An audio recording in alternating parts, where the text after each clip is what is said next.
Now let's go to the installation and connection of the 1-second jumper and the DIN straight male connector. The connector is an Andrew. First, prepare the following items: a DIN straight male connector and a 1/2" radio frequency coaxial cables, a dedicated pillar of 1/2" super flexible cable, a brush, a track bar or tape measure, a file, a cable peeler, a pair of diagonal pliers, and a pair of electrical pliers. 2 non-adjustable wrenches with line of action of 90 mm and 22 mm respectively, or 2 adjustable wrenches. Now we can install the 1/2" super flexible jumper and the adaptation connector. Step 1. Skin off the cable jacket and the spiral external conductor with the dedicated cable peeler.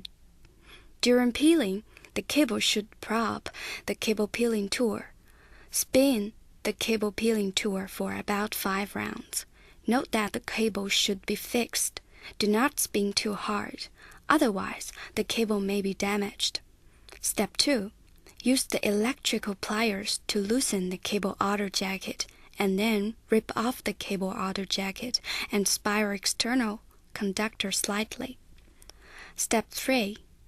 Use the track bar to measure 21 mm of outer jacket. Use the cable peeling knife to circle and cut off the outer jacket.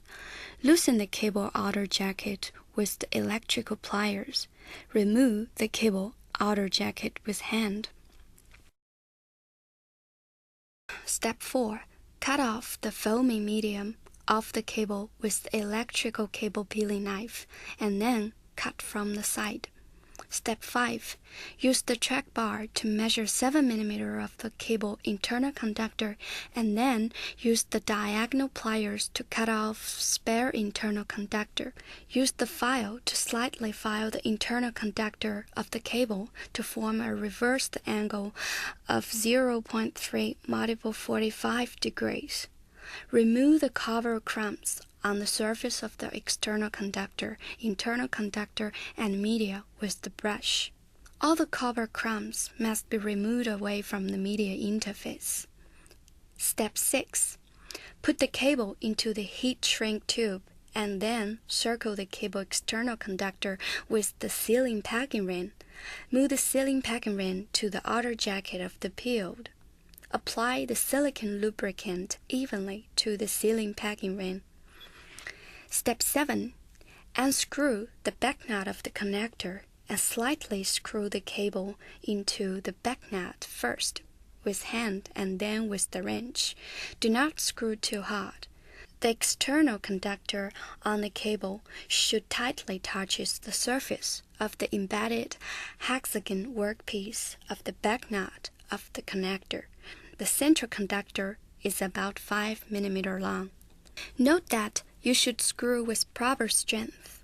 If you cannot screw successfully, it indicates that the nut size and the connector do not suit well. The external conductor of the cable should tightly touch the surface of the embedded hexagon workpiece of the back nut of the connector. Step 8. Apply the silicone lubricant evenly to the sealing packing ring of the back nut. Screw the front shell of the connector into the back nut with hand until it cannot progress more, and then use proper wrench to fasten the connector.